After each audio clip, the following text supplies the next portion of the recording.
Story 1. The Stalker.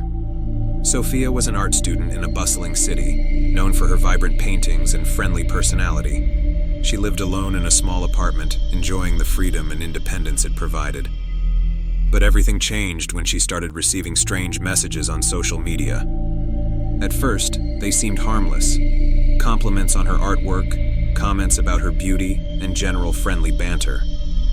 However, as the weeks passed, the messages became more personal and invasive. The sender, using a fake profile, knew details about her life that she had never shared publicly. They mentioned places she had visited, what she wore on specific days, and even the route she took to her art classes. Sophia became increasingly paranoid, feeling eyes on her wherever she went. She started changing her routines, taking different routes, and looking over her shoulder constantly. But the messages didn't stop. One evening, she received a photo of herself taken from outside her apartment window. The accompanying message read, "You look beautiful tonight." Terrified, Sophia called the police, but there was little they could do without knowing the identity of the stalker. They advised her to be cautious and to document everything. She installed security cameras around her apartment and started carrying pepper spray. Despite the precautions, the stalking continued. Sophia received more photos, all taken from different locations around her apartment.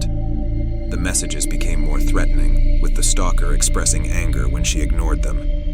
She felt trapped in her own home, afraid to leave and afraid to stay. One night, as she was lying in bed, she heard a faint tapping on her window. Her heart raced as she slowly got up and approached the window, her hand clutching the pepper spray tightly.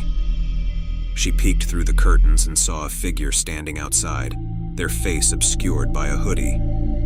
She screamed and ran to her phone, calling the police again. This time, they arrived quickly and searched the area, but the stalker had disappeared. The police took her case more seriously and assigned a patrol car to watch her building. Sophia's life became a nightmare.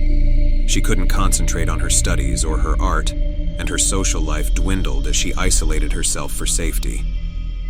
The police investigation yielded no results, and the stalker's messages continued to haunt her. One evening, exhausted and on edge, Sophia decided to take a long, hot bath to try to relax. As she soaked in the tub, she heard a noise from the living room. Her heart pounded, but she told herself it was just her imagination. She closed her eyes, trying to calm down. Suddenly, the bathroom door creaked open. Sophia's eyes flew open, and she saw the stalker standing in the doorway, holding a knife. She screamed and scrambled out of the tub, slipping on the wet floor.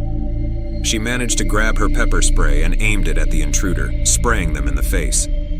The stalker screamed in pain and dropped the knife. Sophia ran past them, out of the apartment, and down the hall to a neighbor's door. She pounded on it, begging for help. The neighbor let her in and called the police. The police arrived and arrested the stalker, who turned out to be a man living in a nearby building. He had become obsessed with Sophia and had been watching her for months.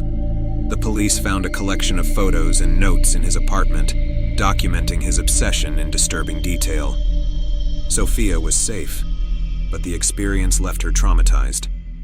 She moved to a new apartment in a different part of the city and continued her art studies, but she was never able to fully shake the fear of being watched. The memory of those terrifying months stayed with her, a constant reminder of the danger that can lurk in the shadows.